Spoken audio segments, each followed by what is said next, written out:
Inner Dialogue, or The Waitress. Have I seen you here before?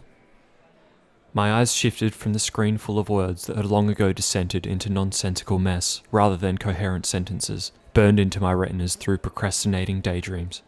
I only tore away from the captivatingly boring jumble of black on white, the refocusing letters blending back into a blur of symbols before the voice spoke again. I have, haven't I? This time, I managed to crane my entire neck and subsequent face from the screen prison to sit up straight in my chair, positive I'd have noticed any response had the question been aimed at anyone other than yours truly. You're in here quite a lot.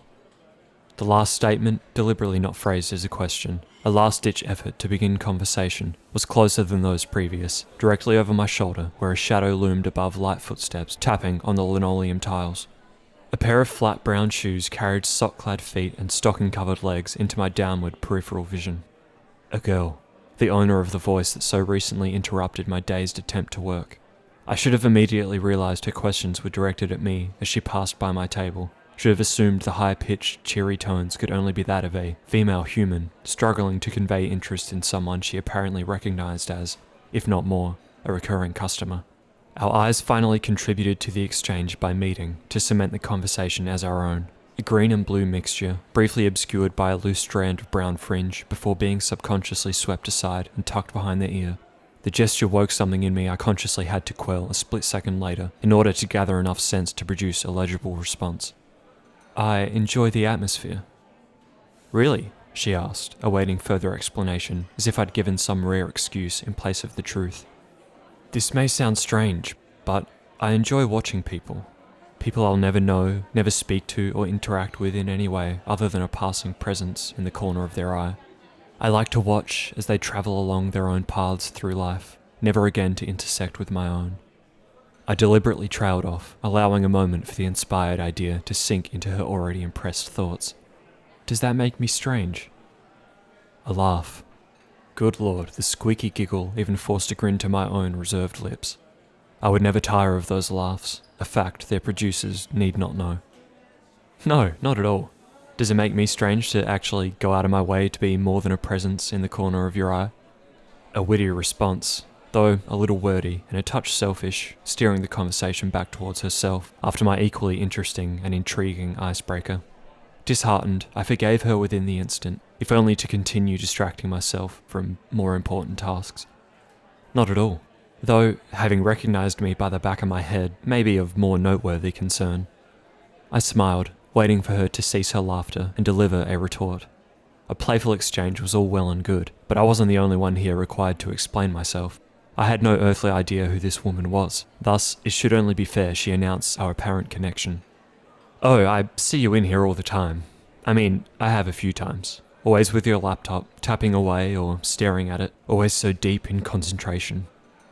I managed not to fold myself in three at her features bunching together to mock the expression she'd apparently witnessed, instead forced to settle with a minuscule flutter of the eyelids.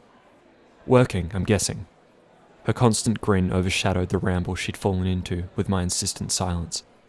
Are you a writer? I gave a slight nod, eyebrow raise, a fine roll of the eyes, a move perfected years prior in preparation for these exact moments. Something like that. Modest. Of course I am, but there's no need to make a big thing of it. Cool. The elongated single syllable hinting at genuine interest. I assume you work here, I asked, pointing at the apron harbouring the establishment's logo that had about as much in common with the cafe as my own clothing. Oh, yes, she gasped before relieved laughter, looking down at the apron. I do, yes. That's why I recognise you. Otherwise that'd be super creepy. I'm not a stalker or anything. Of course not. I clasped my hands together, fingers easing into and around each other as I leaned forward on the tabletop, wrists resting on the warm keyboard, the space between us an inch smaller. You don't seem like the type. She responded to the move, possibly subconsciously, by folding her arms to rest on the back of the chair across my table. Her employee attire left most to the imagination. So, what type do I seem like? The type to give her contact information to a loyal customer. Not a question, no reluctance. She didn't stand a chance. Her brow leapt in surprise, accentuating the small giggle that came after, another soul-lifting chirp, but she gave no more words. Her eyes dropped, travelling to the table, the floor, the counter behind me, eventually returning to mine where they belonged. Still without speaking, she slid a pen from behind her ear and, with a charming, if a little unnerving, determination, dragged my notepad across from my workstation towards herself. I grinned as she intently scrawled digits into the paper before pushing the freshly inked page back. With a subtle tongue flick over her top lip, a slyly controlled smile, a luscious glint in her eyes trying to match my own level of all business, she said, "I finish in an hour." I watched her return to the counter, both of us knowing where my eyes followed as she returned to her standard duties of taking orders from other patrons of less import, me returning to my blank staring at the endlessly taunting, flashing cursor. Had I not been consumed by all the typing of endlessly alluring words strung into phrases, into paragraphs, into chapters, I was daydreaming about realizing I may have had some semblance of how long had passed when she came to my table, a small yet friendly smile adorning her features. "Sorry to keep you waiting. Normally I'd strike up conversation with my customers before they'd been here this long," she said, her grin and tone inevitably not as personable as I'd anticipated. "How's everything been for you?" A sheepish child, I looked up from the blinking cursor that had barely slogged an inch across the screen, twitching into a grin, eyes darting past her to the unmanned counter, the empty tables, my trembling fingers hovering over those dastardly keys, anywhere but the cardiac-threatening territory of those probing, blue-green pools. I managed a mumbled, "Fine," and a throat clearing before repeating, "Fine," expecting the second to be stronger, instead as much exact repetition and weakness in the tone as the answer. "Good to hear," she said. "Can I get you anything else?" I shook my head. Of course not. In a parallel cosmos she could. A coffee, a sandwich, even a light, sweet snack, should my counterpart feel so devilishly inclined. But refusal was the road of least resistance, one that prompted little continued interaction. In the extensive microseconds between my grand response, I grew suddenly conscious of an itch in the untrimmed prickles along my cheeks. Oh, how I now dreamed I'd shaved that morning, and perspiring beads forming under my arms, surely having already soaked into the material of my unwisely chosen shirt. If she hadn't already spotted the stains, the light but unmistakable odor would soon assault her nostrils. I'm okay. Thanks." How many unneeded extra syllables I managed through stutters between so few words, I respectfully refused to acknowledge. "All good. Just the bill then?" I nodded, able to hold her eyes longer than a few lengths of my erratically thumping chest for the first time, a miniature milestone of my own misguided manifestation. Rather than instilling any even distant tinge of eroticism, I appeared to only achieve frightening the once viable mate. Waiting in vain for deserved elaboration, or perhaps any remotely logical explanation for the ungodly display of human misbehaviour she'd unknowingly pulled up a front row seat for, she left to collect the supposed odor mount. My posture eroding as effectively as the wave of brilliant heat pulsing through my cheeks strengthened. I cowered behind my suddenly too small laptop screen in anticipation of her return. I resurfaced from the uninspired barrier when she cautiously presented me with the money-taking machine and, with the tap of a trembling plastic card, I handed over what small amount of hard-earned government payments I hadn't already wasted. While the confirmation beep prompted her to chirp, "Have a nice day," it jolted me from the deep crevice of embarrassment I had thrown myself to propel me to either come to my senses or lose them altogether.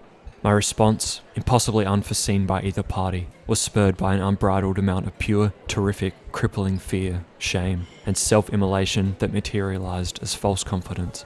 In retrospect, a briefly donned and wildly misplaced "fuck it" attitude. "What are you doing later?"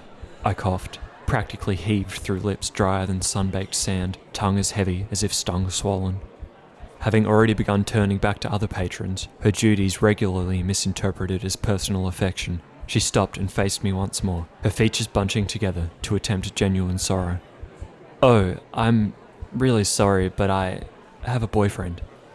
Furiously nodding by her fourth word, moving with great haste by the eighth, I slapped the laptop closed and collected my useless pens and virginal notepad, foolishly presented as if to convey an air of professionalism, squishing them all into my bag along with any shred of dignity I may have, though unlikely, once possessed.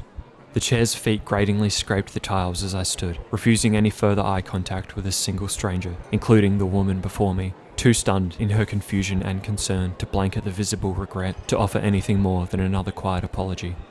I wasted no further time retreating from the shrinking cafe, the crushing weight of the bag strap over my shoulder threatening to crumple me into a little pile of man as I pushed past the few other customers between me and my great escape. Between lung-draining breaths, I suddenly remembered to nonchalantly rest the heel of my palm on one or two of the chairs as I passed, a casual maneuver reserved for the cool, collected individual like myself, should any onlookers have noticed my recent animalistic theatrics. At the door, I deigned to turn one final time before I was prepared to fully commit to forcefully cast the entire encounter into distant, buried memory. The woman's eyes briefly locked with mine before rushing to avoid my lingering gaze as she turned to the next patron, likely learning some lesson I wasn't yet prepared to ponder in my desperation to flee the brutal scene. Later, behind the safety of my eyelids and with the utmost grace and courteous affection, I spent the night bedding her.